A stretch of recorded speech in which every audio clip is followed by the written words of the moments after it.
Bom, vamos lá, gente. Vou fazer aqui a correção desses exercícios com vocês, tá bom? Eles vão servir para vocês estudarem para a prova, para P8, tá? Para PB8. Então, olha só essa primeira questão.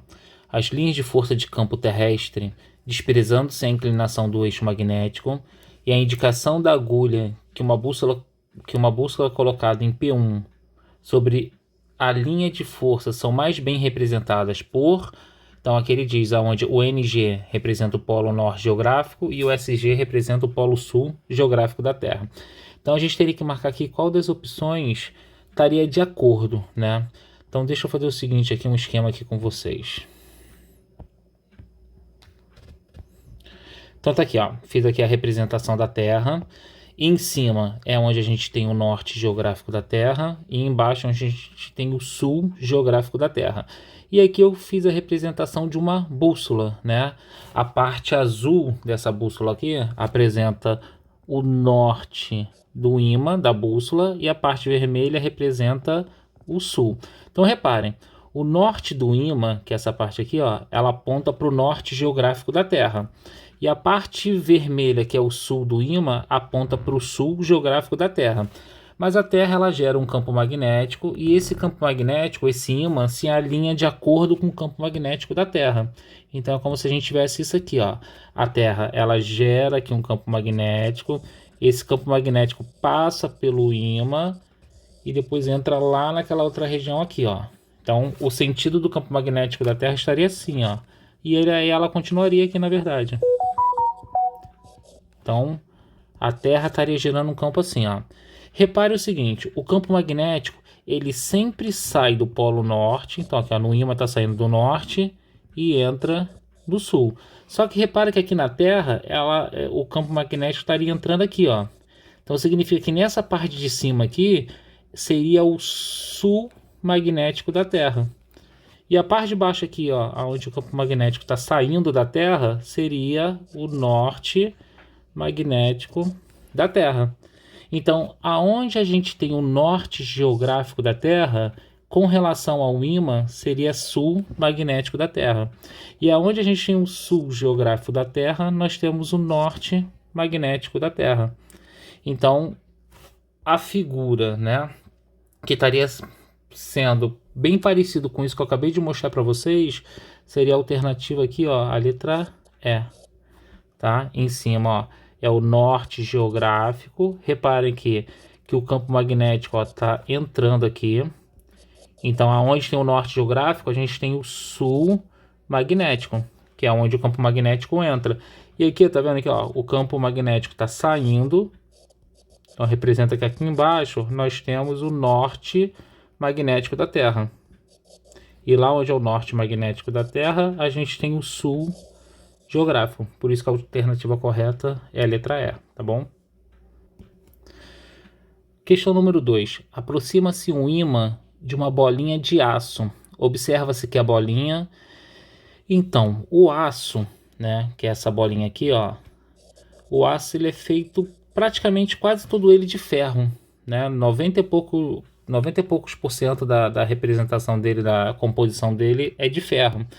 E o ferro a gente sabe que ele é atraído tanto pelo norte quanto pelo sul de um ímã. Se você aproximar o norte dessa bolinha de aço, vai haver uma atração. E se você virar esse ímã, né, aproximar agora o sul lá da bolinha de ferro, também vai haver atração. Então ele seria atraído pelas duas extremidades desse ímã. Então, a alternativa correta aqui seria é atraída pelo polo sul e pelo norte. Cadê? É atraída por qualquer dos polos. Alternativa correta, letra D. Bom, olha só essa número 3. Tem-se 3 barras A, B, C, D, E, F aparentemente idênticas. Experimentalmente constata-se que... Então aqui eu fiz a representação das barras. Ó, a barra A, B, C, D, E, F. O que a questão está dizendo aqui? Ó? Na primeira experiência feita, observou que a extremidade A atrai a extremidade D.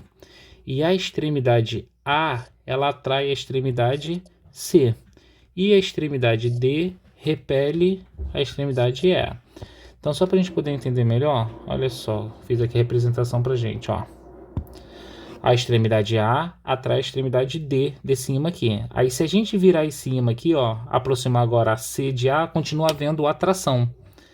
Então, se está havendo atração pelos dois extremos daquela barra ali, significa que um é ímã e o outro é um pedaço de ferro, é um metal, né? Porque se os dois fossem ímãs, quando eu virasse esse aqui ao contrário, deveria acontecer ao contrário também. Em vez de haver atração, deveria acontecer repulsão. Então, o que a gente pode afirmar aqui com certeza? A gente pode afirmar que AB e DC, um é ímã e o outro é um metal, um ferro. Aí repara agora o seguinte, ó. A extremidade D, ela repele a extremidade E.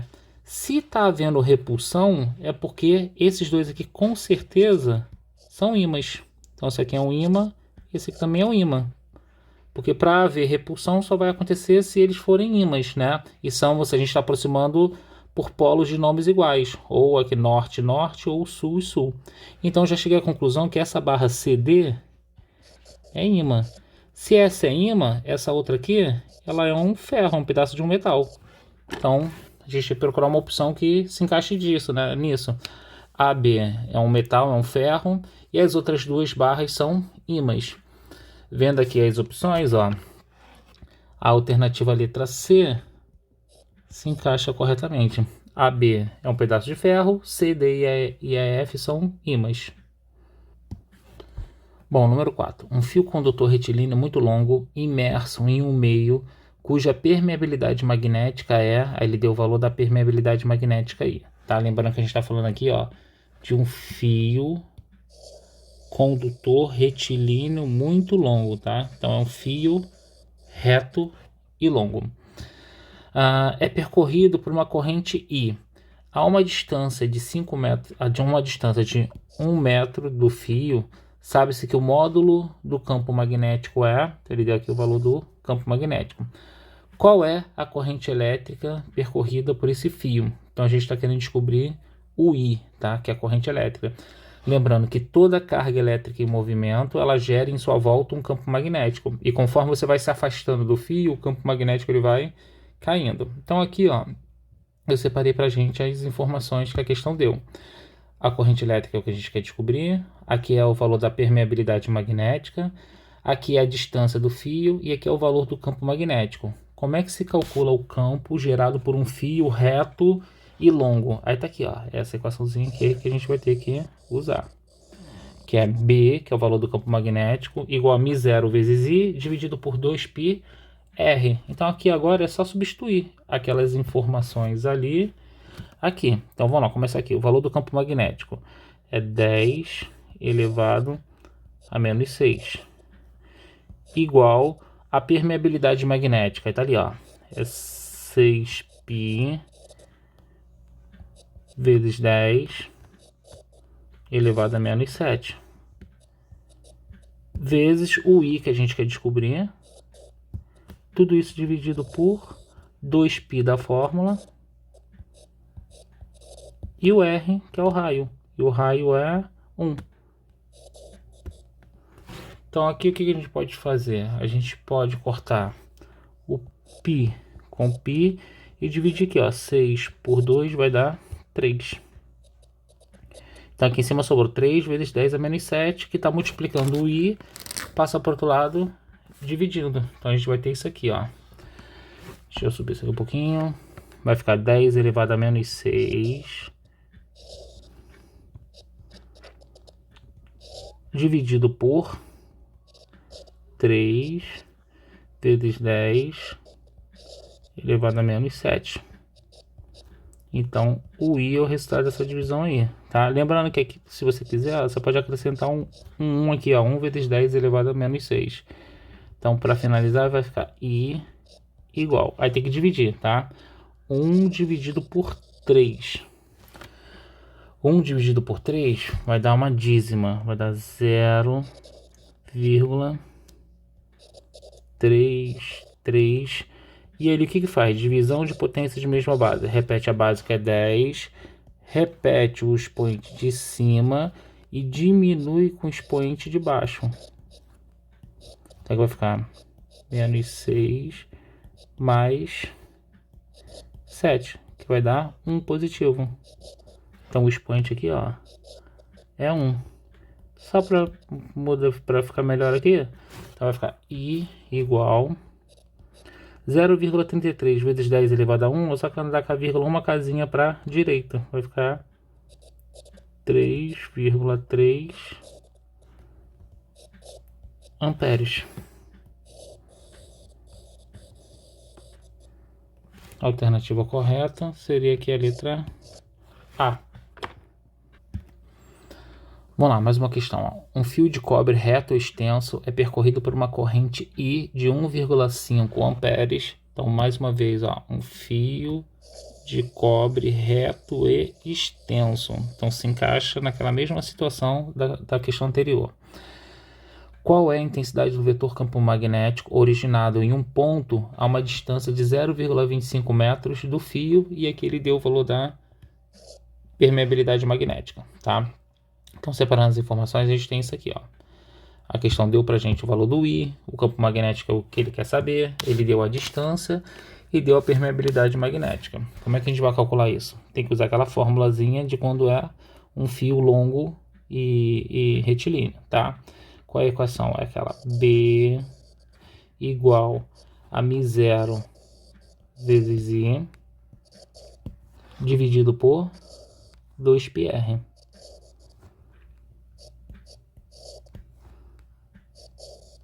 E agora é só substituir com as informações que a gente já tem, tá? B, que é o campo magnético, é igual, o valor do μ0, ele deu, ó, é 4π vezes 10 elevado a menos 7, vezes a corrente elétrica, que é 1,5, tudo isso dividido por 2π e o vezes o raio, que é 0,25. Então agora é só fazer essa continha, vai ficar B igual, aí ali a gente pode de cara cortar o π, né, igual a gente fez naquela outra questão, π com π, e agora fazer essa conta aí. Então aqui vai ficar, ó, 4 vezes 1,5 dá 6, vai ficar 6 vezes 10 elevado a menos 7, dividido 2 vezes 0,25 dá 0,5. E agora divide. 6 dividido por 0,5 dá 12. 12 vezes 10 elevado a menos 7. Só para ficar uma resposta parecida com o que tem ali nas opções, o que a gente vai fazer? Escrever esse número em notação científica. Vou andar com a vírgula uma casa para a esquerda. Então, quando a vírgula anda para a esquerda, o expoente aumenta o número de casas que você andou. Então, se era menos 7 e vai aumentar 1, vai para menos 6 Tesla, que é a unidade de medida de campo magnético. Então, só para você não ter dúvida, ó, era menos 7. Vai aumentar 1, ó, vai somar 1. Então, vai para menos 6. Bom, com isso, a alternativa correta é a letra C. A número 6. A figura representa um condutor reto infinito percorrido por uma corrente elétrica constante igual a I de A para B. O sentido do campo magnético originado pela corrente no ponto 1 é corretamente representado. Então aqui, ó, a gente tem aqui um fio, a corrente elétrica está indo de A para B, então a corrente elétrica está no sentido dessa setinha aqui, ó, apontada aqui para cima. E ele quer saber, ó, nesse ponto 1 aqui, para onde que está apontado o campo magnético. Aí aqui a gente teria que usar aquela regra da mão direita. Pela regra da mão direita, você vai colocar aqui o teu polegar no sentido da corrente elétrica, então apontado para cima. e você vai girar sua mão no sentido da palma da mão. Você vai fazendo esse movimento, você vai ver que desse lado de cá, os teus dedos vão estar entrando. Como é que a gente representa entrando? É um círculo com um X. Então o campo magnético vai estar entrando nessa parte aqui. E se você fosse olhar para o outro lado, do outro lado os seus dedos estariam saindo. Saindo seria assim, ó. É um círculo com um pontinho dentro. Então o campo sai daqui, passa pela frente do fio e entra ali. Então no ponto 1, o campo magnético está entrando. A opção que tem isso direitinho é a letra E. Então, a alternativa correta é a letra E. Bom, na questão 7, a figura abaixo E1 e E2 são duas espiras circulares concêntricas e coplanares. Primeiro, o que é uma espira? São fios que têm esse formato circular aí, ó. Então, aqui tem duas espiras. Concêntricas por quê? Porque elas têm o mesmo centro, e coplanares porque elas estão no mesmo plano. Aí uma é maior do que a outra, uma tem raio de 8 metros e a outra é menorzinha, tem raio de 2 metros. A espira E2 é percorrida por essa corrente aqui, ó, no sentido anti-horário, como a gente pode ver aqui, ó. O E2 está girando no sentido anti-horário. E a E1 no sentido horário, tá? Para que o vetor campo magnético resultante no centro das espiras seja nulo, a espira E1 deve ser percorrida no sentido horário por uma corrente. Então, o que a gente quer saber aqui? Qual deve ser o valor dessa corrente elétrica aqui, ó, para que no meio delas, no meio dessas duas espiras, o campo magnético seja nulo, tá? E aqui ele deu o valor do I2, que é de 4 amperes. Ele deu os raios, né? Uma tem 8 metros, que é essa aqui. E a outra tem 2 metros, que é essa aqui, ó. Então, no centro vão ter dois campos magnéticos, né? Um gerado pela espira 1 e a outra gerado pela espira 2. A espira E2, ela está girando no sentido anti-horário. Então, se você girar sua mão no sentido anti-horário, você vai ver que o teu polegar vai ficar apontado para cima. Significa que o campo magnético estaria apontado para fora, assim, ó. Essa aqui seria o campo magnético gerado pela espira 2. Já a espira 1 está girando no sentido horário. Se você girar sua mão no sentido horário, você vai ver que o teu polegar vai ficar apontado para dentro. Para dentro é um círculo com um X. Então ali eu vou ter dois campos, um apontado para dentro e o outro apontado para fora. Qual é a condição para que a resultante dê zero? É se o valor do B1 for igual ao valor do B2. Por quê? Se eles forem iguais, como eles estão em sentidos opostos, a gente teria que diminuir. E diminuindo, como são iguais, daria zero, tá? Então agora é só a gente continuar essa continha aí, ó. Como é que se calcula o campo magnético gerado pela espira 1? Aí tem a formulazinha que é μ0 vezes a corrente elétrica dividido por 2R. Ah, por que não tem aquele π aqui? Porque agora a gente está falando de uma espira, tá? Na espira não tem aquele π. E o campo magnético da espira 2, mesma coisa. μ0 vezes a corrente I2 dividido por 2R2. Então, de cara, o que a gente pode fazer aqui? A gente pode cortar o μ0 com μ0 e esse 2 com esse 2. E agora substituir com as informações que a gente tem, ó. O I1 é o que a gente está querendo calcular. O raio 1 da espira 1 é de 8. Igual o I2 é 4. E o R2 é 2 metros. E agora só vai dar essa continha aí. Então que vai ficar I1 sobre 8. 4 dividido por 2 dá 2. Aí esse 8 está dividindo, passa para o outro lado, multiplicando. Vai ficar aqui I1 é igual a 8 vezes 2, 16. 16 amperes. Então, A expira 1 vai ter que ser percorrido por uma corrente de 16 amperes. Alternativa correta, letra D. Número 8. Leia as afirmações e a imagem. Todo ímã possui dois polos magnéticos, conhecidos como polo norte e polo sul. Nos ímãs, as linhas de campo magnético saem do polo norte, circundam externamente o ímã e entram pelo sul. É aquilo que a gente falou, o campo magnético sai do norte e chega no sul.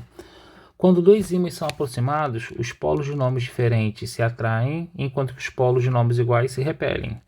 A agulha de uma bússola é um ímã, e a ponta dessa agulha corresponde ao polo norte do ímã. Então a pontinha da agulha é sempre o polo norte. O interior da Terra pode ser comparado a um grande ímã mantendo um forte campo magnético em torno do planeta Terra, como a gente viu lá naquela primeira questão. O polo norte geográfico se encontra no hemisfério do planeta que abriga o polo sul. O polo norte geográfico se encontra no hemisfério do planeta que abriga o polo sul magnético. Do mesmo modo, o polo sul geográfico se encontra no hemisfério do planeta que abriga o polo norte magnético. Então, olha só. Aqui eu tenho a representação de um ímã da Terra, quer dizer, e o campo magnético gerado pela Terra, né? O que a gente tem aqui? Tá vendo que aqui embaixo as linhas estão saindo e aqui em cima as linhas de campos estão chegando, estão entrando? Então representa o quê? Que aqui em cima é o sul magnético da Terra e aqui embaixo é o norte magnético da Terra. Isso como a gente viu lá naquela primeira questão. Então, se a Terra fosse, com a gente comparando ela com um ímã, é como se ela fosse um ímã gigantesco assim, ó.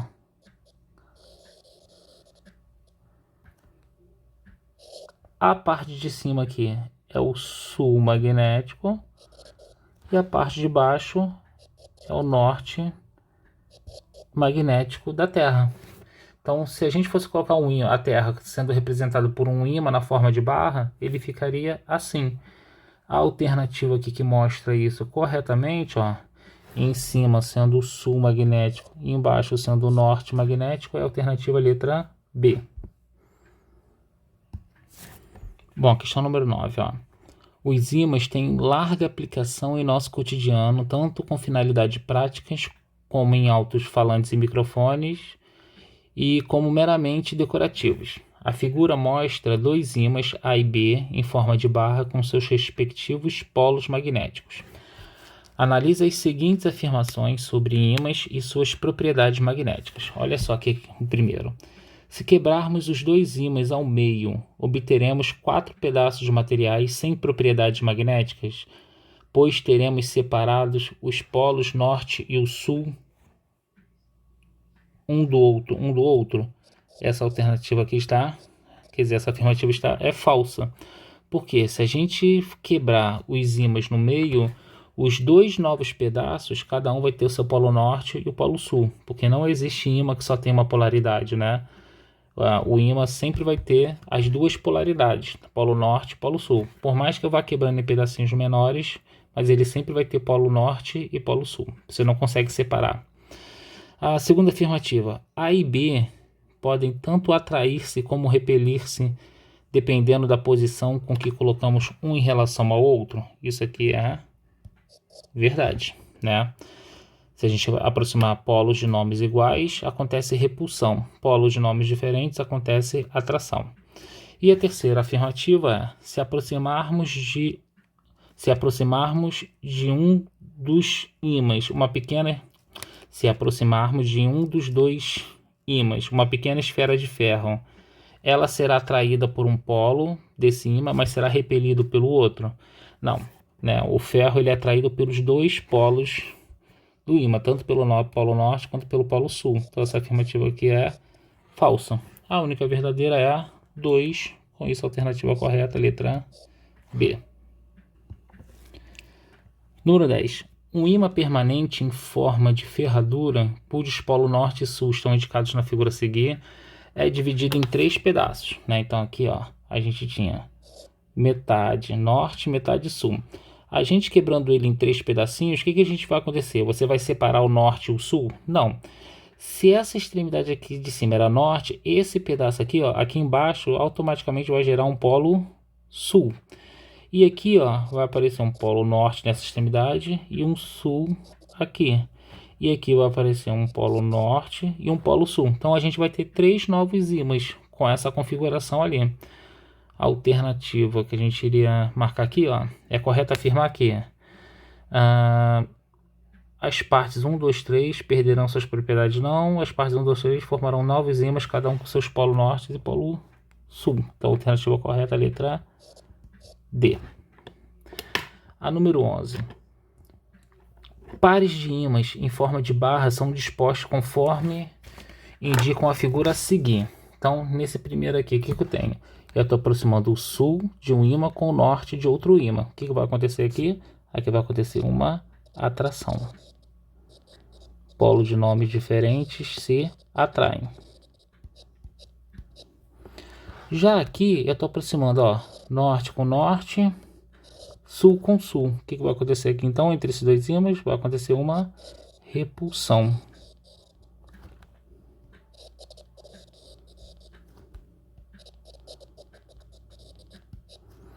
E na letra C, de novo, eu estou aproximando, ó, sul com sul, ó. O que vai acontecer aqui? Também vai acontecer uma repulsão.